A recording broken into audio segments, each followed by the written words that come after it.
वादियों में बसा एक छोटा सा गांव था, गुलमोहर। यह गांव अपनी हरियाली, शांत और जीवन ईमानदार लोगों के लिए जाना जाता था। सुबह सुबह सूरज की पहली किरणें पहाड़ों की चोटियों को सुनहरा बना देती और झरनों की मधुर धारा हवा में संगीत घोल देती।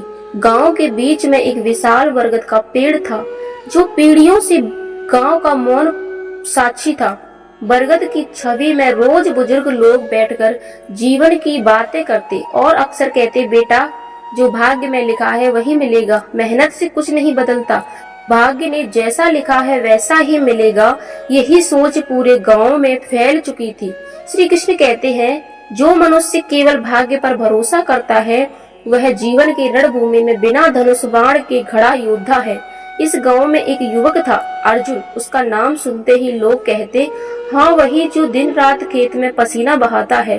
वह साधारण कपड़े पहनता, लेकिन उसकी आंखें में विश्वास की चमक होती। उसके पिता एक साधारण किसान थे, लेकिन पिछली 3 बरसातों से लगातार फसल खराब होने के कारण कर्ज का बोझ बढ़ गया था। गांव के लोग कहते, अर्जुन, ये ऊपर वाले की मर्जी है, स्वीकार कर लो।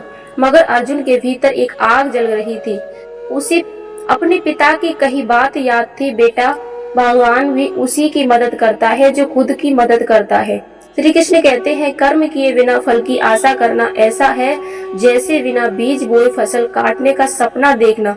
एक दिन गांव में शहर से एक व्यापारी आया। वह नई खेती के यकीनन तकलीफ के बारे में बता रहा था। बेहतर बीज, सही सच्चाई और आधुनिक औजार। अधिकांश लोग हंसने लगे, हमारी मिट्टी को हमसे ज्यादा कौन जानता है। लेकिन अर्जुन को इसमें उम्मीद की किरण लगी। उसने पिता से कहा, बाबा, श्री कृष्ण ने गीता में कहा है कि कर्म करते रहो, फल की चिंता मत करो, हमें प्रयास करना चाहिए। पिता से पहले हिचकिचाया, लेकिन बेटे की आंखों में विश्वास देखकर बोले, ठीक है, मैं तेरे साथ हूँ। अगले दिन अर्जुन कस्बे में गया। उसने अच्छे बीज, नए औजार खरीदे और नहर के पानी से लाने का तरीका सीखा।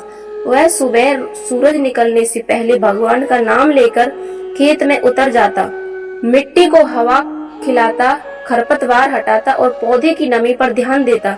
गांव वाले कहते, अरे अर्जुन, किस्मत के आगे मेहनत कुछ नहीं। लेकिन वह चुपचाप कर्म करता रहा। श्री कृष्ण कहते हैं, जब तक तुम्हारा हाथ कर्म और मन श्रद्धा में है, तब तक तुम्हें कोई हरा नहीं सकता।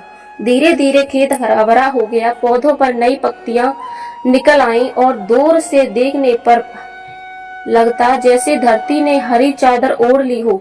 मगर यह सफर आसान नहीं था। एक रात मूसलाधार बारिश हुई। पहाड़ों से उतरता पानी खेत में भर गया। सुबह अर्जुन ने देखा, आधा खेत डूब चुका है। गांव वाले बोले, देखा, मेहनत के बावजूद भाग्य जीत गया। उस रात अर्जुन बरगद के नीचे बैठा था। उसकी नजर मंदिर में रखी भगवान श्री कृष्ण की मूर्ति पर पड़ी। उसने मन ही मन कहा, हे माधव, मैंने पूरी मेहनत की, फिर भी यह हाल क्यों? तभी मंदिर के पुजारी आए और बोले, बेटा, श्री कृष्ण कहते हैं, परीक्षा तब दी जाती है जब विजय निकट होती है। हार मत मानो, कर्म करते रहो। यह सुनकर अर्जुन के दिल में नई ऊर्जा भर गई। अगले दिन से उसने और मेहनत की। दिन में पानी निकालता, रात को मिट्टी ठीक करता, हाथों में छाले, पीठ दर्द, नींद की कमी सब सहा, लेकिन रुका नहीं। श्री कृष्ण कहते हैं, विजय उसी की होती है जिसकी थकान से पहले उसका विश्वास थकता नहीं। कुछ समय बाद पौधे फिर हरे हुए, खेत में सुनहरी लहरें दौड़ने लगी। फसल काटने का समय आया तो अर्जुन का खेत पूरे गांव से सबसे ज्यादा उपज देने वाला बन गया। गांव वाले हैरान थे। उन्होंने पूछा, अर्जुन, क्या भगवान ने तेरी किस्मत बदल दी? अर्जुन मुस्कुराया, भगवान ने तो सबको सूरज, पानी, मिट्टी बराबर दी है, लेकिन उनका आशीर्वाद उसी को मिलता है जो परिश्रम से उसका अधिकारी बनता है। श्री कृष्ण कहते हैं, भगवान कृपा तभी करते हैं जब तुम अपने कर्म से उसका पात्र बनो। ये बात पूरे गांव में फैल गई। अब बरगद के नीचे बैठकर लोग भाग्य नहीं, मेहनत और आस्था की बातें करने लगे। धीरे धीरे गांव के किसान नए तरीके अपनाने लगे। सालों बाद गुलमोहर एक संपन्न गांव बन गया।